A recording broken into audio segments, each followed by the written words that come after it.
Good morning student. हाँ जी, हमारा जो फर्स्ट टॉपिक है हमारे सिलेबस का सेक्शन फर्स्ट का वो है मैट्रिसेस। जिन बच्चों के पास 12th क्लास में मैथ्स था वो तो फेमिलियर होंगे मैट्रिसेस से, और जिनके पास नहीं है वो समझ लें ध्यान से, ठीक है। मैट्रिसेस क्या होती हैं? Matrix is set of m n numbers arrange in the form of order set m rows, each row consisting of n numbers and n closed in the bracket is called m cross n। देखो आप अब नीचे एक example given है ना, देखो एक इस एरे बना हुआ, मतलब ब्रैकेट में हमने एंट्रीज लिखी हुई हैं, ठीक है। एंट्रीज लिखी हुई हैं तो देखो पहली वाले रो ऐसी होती है हॉरिजॉन्टल, जिसे 3 0 -4 5 को मिला के फर्स्ट रो बनी, 0 -3 2 1 को मिला के सेकेंड रो बनी, 5 2 1 9 को मिला के थर्ड रो बनी। और कॉलम्स होते हैं, जैसे हमारा फर्स्ट कॉलम 3 0 5, सेकेंड कॉलम 0 -3 2 और थर्ड कॉलम हमारा -4 2 1, फोर्थ कॉलम 5 1 9। तो ये हमारा अरेंजमेंट होता है। रो हमारी हो गई 3, कॉलम हो गए 4, तो ये बन गए हमारे 3 क्रॉस 4 मैट्रिक्स, ठीक है। ये दो मैट्रिक्स की डेफिनेशन रही। रेक्टेंगुलर मैट्रिक्स क्या होते हैं? जिसमें रोज़ और नंबर ऑफ कॉलम्स और रोज सेम नहीं होते। जैसे अभी जो हमने एग्जांपल लिया 3 रो 4 कॉलम, नंबर सेम नहीं है, तो this means this is a not, this is a rectangular जिसमें number of rows and number of columns are different. Square matrices क्या होती है? स्क्वायर मैट्रिसेस सेम होती है, बस उसमें क्या है हमारे पास number of rows and number of column similar होते हैं। जैसे नंबर ऑफ रो, अब नीचे वाला एग्जांपल है 1 3 7 2 1 9 3 0 4, इसकी 3 रोज हैं। सिमिलरली 1 2 3 3 1 0 7 9 4, इसके 3 कॉलम्स हैं। Number of rows and number of columns are equal, this is equal to square matrix. Row matrix वो होती है जिसमें सिर्फ एक सिंगल रो मिलेगी, क्योंकि अगर आप 2 रो बना दोगे तो उससे तो कॉलम भी बन जाएंगे। तो रो मैट्रिक्स सिर्फ क्या है? जिसमें एक सिंगल रो कंसिस्ट होती है। नेक्स्ट है हमारे पास कॉलम मैट्रिक्स। कॉलम मैट्रिक्स में सिंगल कॉलम आता है, ठीक है। नेक्स्ट है diagonal matrix. Diagonal matrix definition है matrix A is said to be diagonal matrix if all its non diagonal elements. Diagonal देखो क्या है, मतलब डायगोनल है जो इसकी एंट्रीज होती हैं। अब जैसे 3 0 0 0 -4 0 0 0 एक मैट्रिक्स है। अब इसकी कौन सी एंट्रीज जो है नॉन जीरो है? 3 -4 और 8, ठीक है। अब इन एंट्रीज को ना जैसे हम डिनोट करते हैं, जैसे देखो अब हमारे पास ये मैट्रिक्स है, जैसे मैं आपको डायगोनल बता रही, देखो ये एंट्रीज डायगोनल है 3 3, एक second, 3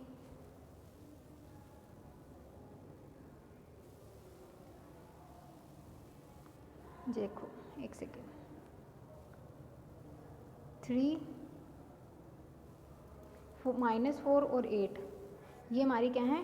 diagonal matrix, sorry diagonal entries. और बाकी एंट्रीज हमारी क्या है? 0 है। तो 3 -4 8, इन एंट्रीज को ना ऐसे डिनोट करते हैं। जैसे 3 को हमने नाम दिया A11, first row first column की एंट्री।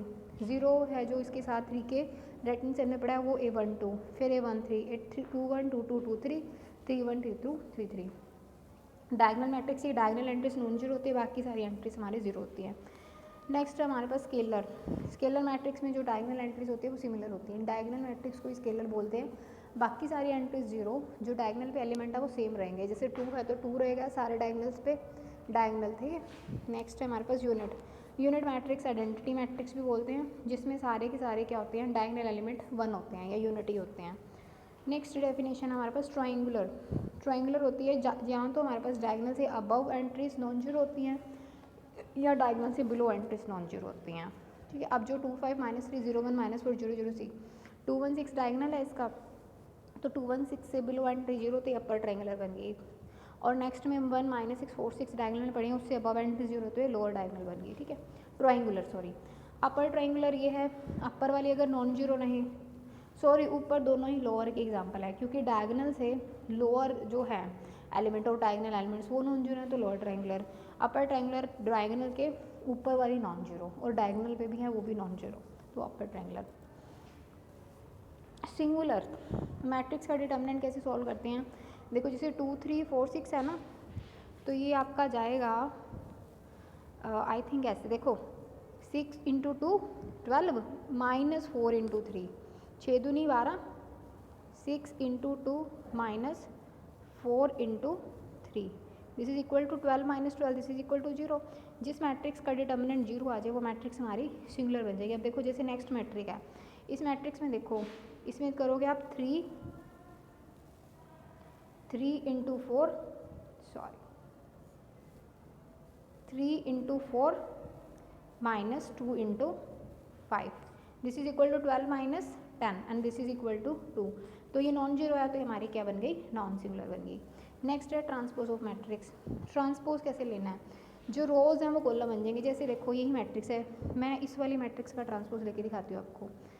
ये मैट्रिक्स लिए कंसीडर, देखो this consider this matrix this, इसका अगर हमने ट्रांसपोज करना ही ऐसे आ जाएगा, 3 इधर, 2 इधर, 5 इधर, 4 इधर। जो देखो ये फर्स्ट रो है, ये फर्स्ट कॉलम में चेंज होगी, सेकंड रो सेकंड कॉलम में चेंज होगी, दिस वन। ये हमारा होता है ट्रांसपोज ऑफ मैट्रिक्स। नेक्स्ट हमारे पास है प्रॉपर्टीज़ हैं, ये थ्योरम्स हैं। इसकी सिर्फ आपने प्रॉपर्टीज़ करनी है। अगर A dash B dash denote the transpose of A and B respectively, then A transpose का ट्रांसपोज, एक बार आपने ट्रांसपोज किया फिर ट्रांसपोज कर दिया, अगेन वही मैट्रिक्स वापस आ जाएगी। ए प्लस बी का transpose is equal to A transpose plus B transpose के इंटू ए डैश। अगर मान लो पूरी मैट्रिक्स में से, जैसे मान लो मैंने ये मैट्रिक्स ली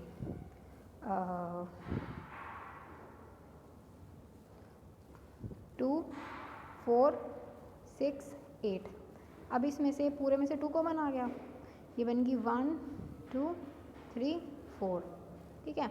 अब देखो ये के, ये हमारा के है, के इंटू स्केलर, और ये हमारी क्या है, मैट्रिक्स। तो ये हमारे पास बन गई स्केलर मैट्रिक्स, ठीक है। कॉन्जुगेट मतलब स्केलर बाहर आ जाएगा और ए पे ट्रांसपोज हो जाएगा। A B transpose equal to A transpose B transpose, A B transpose B transpose A transpose equal A n का transpose equal to A transpose का एन। कॉन्जुगेट मैट्रिक्स क्या होती है, अब जो ये मैट्रिक्स है जैसे ए, ठीक है, अब इसकी डेफिनेशंस भी देखो आपको पढ़नी है। Matrix of the type m cross n over the complex number system, then matrix of the same type m cross n obtained from A replacing each of element by their corresponding complex conjugate. पता है क्या करना है, जहाँ जहाँ पे जो जो कंजुगेट वाले एलिमेंट है ना, उनको उनके मतलब कॉम्प्लेक्स वाले एलिमेंट उनको उनके कंजुगेट से वो कर देना है। मान लो जैसे देखो इसमें है हमारे पास, ये देखो यहाँ पे देखो प्लस अयोटा है, ये वाला प्लस अयोटा माइनस में चेंज हो गया, ये माइनस वाला ये प्लस में चेंज हो गया, ये माइनस का 3 अयोटा ये प्लस के 3 अयोटा में चेंज हो गया, ये 4 अयोटा माइनस 4 अयोटा में चेंज हो गया। जहाँ जहाँ पे प्लस है वहाँ माइनस हो जाएगा, माइनस में प्लस, सिर्फ कॉम्प्लेक्स वाली अयोटा वाली टर्म के साथ। और फिर ये इसकी प्रॉपर्टीज़ हैं सारी। ए ट्रांसपोज का ए कॉन्जुगेट का conjugate A B, A plus B conjugate equal to A conjugate plus B conjugate, के ए का होल कॉन्जुगेट के, देखो के तो स्केलर होता है, स्केलर तो रियल होता है, उस पर तो कॉन्जुगेट लगना ही नहीं है, तो वो सिंपली के ही बाहर आएगा। अगर कोई कॉम्प्लेक्स नंबर बाहर आ रहा है तो उस केस में उसका कॉन्जुगेट आ जाएगा, A conjugate A B conjugate A conjugate B conjugate and A n का conjugate equal to A conjugate की पावर एन। नेक्स्ट है हमारे पास transpose conjugate, A theta. Transpose conjugate है ना, तो पहले आप कॉन्जुगेट करोगे फिर उसका ट्रांसपोज कर दोगे, ठीक है। देखो पहले ए मैट्रिक्स है ये वाली, ये ए मैट्रिक्स, इसका पहले आपने किया कंजुगेट, फिर आपने इसका कर दिया ट्रांसपोज, और इसको डिनोट करते हैं आप ए थीटा से। नेक्स्ट हमारे पास है इसकी properties, A theta B theta denote the transpose conjugate of A and B respectively. A theta की power theta equal to A plus B theta equal to A theta plus B theta, k A की power theta equal to के बार ए theta, k कोई complex number, A B theta equal to B theta A theta, A n की theta equal to A theta की power n, adjoint, ठीक है जी। बस next lecture में देखते हैं। Okay, thank you.